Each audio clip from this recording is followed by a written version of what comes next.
after the NFL's television ratings declined about 17% over the 2016 and 2017 seasons. The league's fortunes appear to have turned as ESPN announced its Monday Night Football broadcasts enjoyed an 8% bump in 2018. The final MNF broadcast of the season, a Broncos-Raiders matchup on Christmas Eve, managed to draw only 8.6 million viewers and a 4.5 rating, according to ESPN. Not only was that a 24% ratings dip, but it happened to be the 9th least watched MNF game in the show's history. Despite the record low, ESPN's MNF rating still averaged 11.65 million viewers per game, which was up 8% from last year, according to Sports Media Watch. That's the highest average since 2015, when ESPN averaged 12.9 million viewers per game. And Monday was not the only night dominated by the NFL in 2018. CBS and Fox's Thursday Night Football ratings jumped 4% from 2017, and with one game left to play, NBC's Sunday Night Football ratings are up 6% on the year, according to The Hollywood Reporter. NBC's improvement is significant because SNF was already network television's highest-rated show in 2017. In fact, despite the NFL's supposed ratings issues, 37 of the top 50 broadcasts in 2017 were actually NFL games.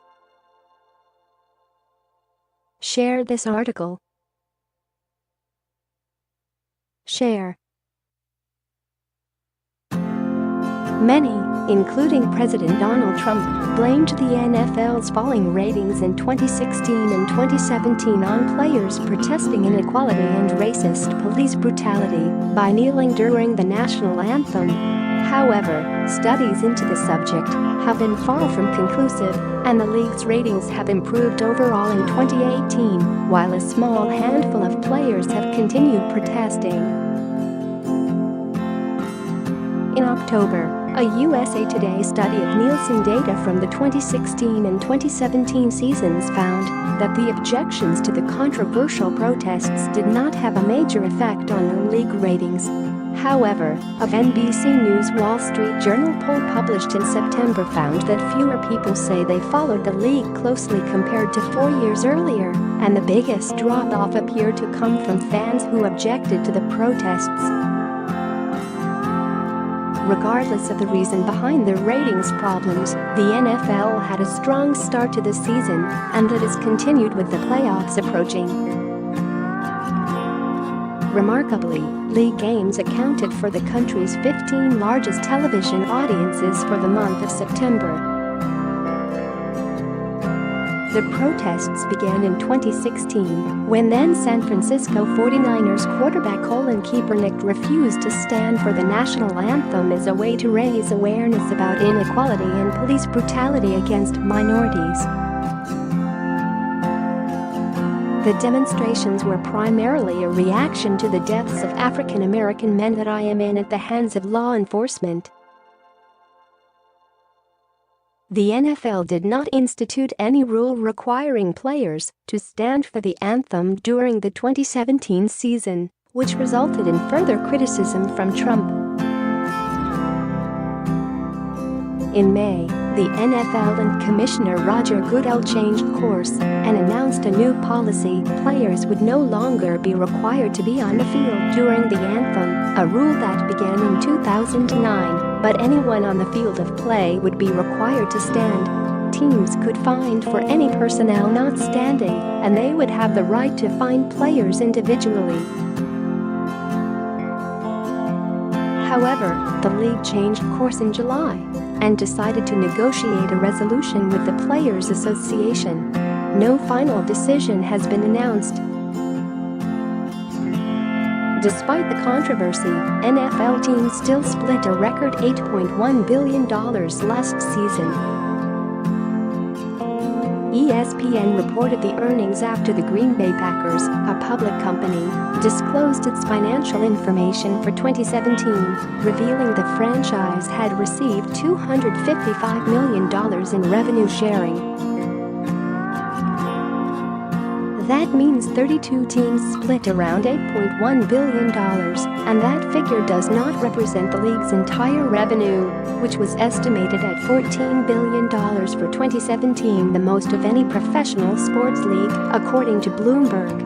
Per league rules, the NFL shares just over half of its revenue among all teams.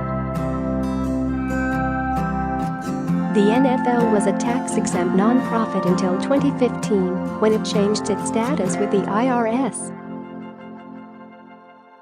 The money primarily came from revenue from the league's television packages, according to ESPN. That is an increase of 4.9%, due in part to the rising value of the NFL Thursday Night Football franchise. According to Bloomberg, the NFL added another $50 million for its streaming deal with Amazon, which the league has extended for another 2 years, and $130 million. Other added profits came from the incremental raises that were previously built into the NFL's television deals. Most importantly for the NFL, Packers president Mark Murphy said the lingering effect of some issues, including the national anthem controversy, did not harm to bottom line. With coach John Gruden leaving the MNF booth to return to the Oakland Raiders, ESPN debuted a new broadcasting team on Monday night this year. The group of former Dallas Cowboys tight end Jason Witten, play-by-play announcer Joe Tessiter and sideline reporter Anthony Booger McFarland, a former Tampa Bay Buccaneers defensive tackle, are slated to return in 2019, but they did receive their fair share of criticism this year. Primarily, fans complained that the mobile viewing chair used by McFarland along NFL sidelines was blocking their view of the field during games. The bootmobile, as it's known, is a chair attached to a vehicle that drives up and down the sideline during Monday Night Football games and gives McFarland a bird's-eye view of the field. Before the season, ESPN anticipated that McFarland would block fans' views, so the network attached a television monitor to the back of the chair to give everyone an idea of what they were missing. The problem was that the monitor showed the game on a slight delay, so fans that paid premium prices for seats in the lower bowl were understandably upset by the situation. During an MNF game between the New England Patriots and Buffalo Bills, however, that monitor was replaced with transparent plexiglass. A Rochester-based radio host named Duffy announced the change on Twitter. The number ESPN Wickermobile has switched from giant TV background to clear glass background. Number goggles. License plate guy. Well-known New York Giants fan named Joseph Ruback, who wears a chain of personalized license plates around his neck during games, attacked ESPN on Twitter a week earlier. "Can't say I didn't have a good view of that freaking shot right there," Ruback tweeted during the Giants' loss to the Atlanta Falcons on October 22nd. "Ridiculous.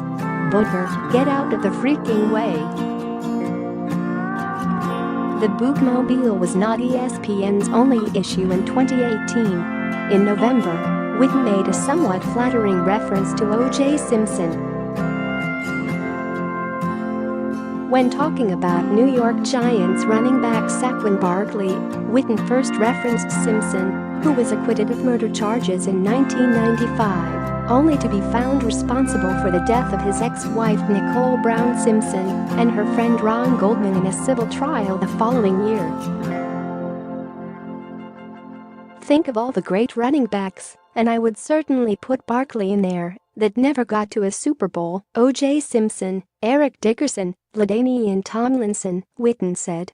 "They never got an opportunity." Although Simpson became the first NFL running back to eclipse 2,000 yards in a single season, his yardage record was later broken by Dickerson with the Los Angeles Rams. He never made it to a Super Bowl with either the Bills or the San Francisco 49ers. Witten did not belabor his point. Still, the very mention of Simpson, who recently served 9 years in a Nevada prison for armed robbery, was enough to ignite a chorus of criticism on social media. Wrote one Twitter user, out of all the running backs Jason Witten could have compared Saquon Barkley to, the first name out of his mouth was O.J. Simpson.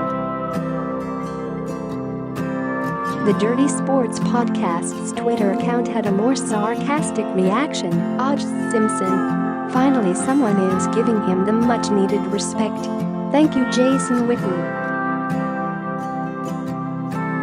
Another Twitter user joked, Jason Witten is the type of guy to say, "You too," after a waiter tells him to enjoy his meal. But that wasn't the only fodder for Witten during the November 12 game between the Giants and 49ers. When ESPN's play-by-play announcer, Tessiter, explained that 49ers quarterback Nick Mullins had attended Giants quarterback Eli Manning's passing camp in 2016, Witten gave a less than poetic response. Some dreams never come true, but if you keep dreaming, you never know. As Robert Little of Black Sports Online wrote, Witten really has no idea what he's saying when he starts a sentence. Clip it, privacy policy.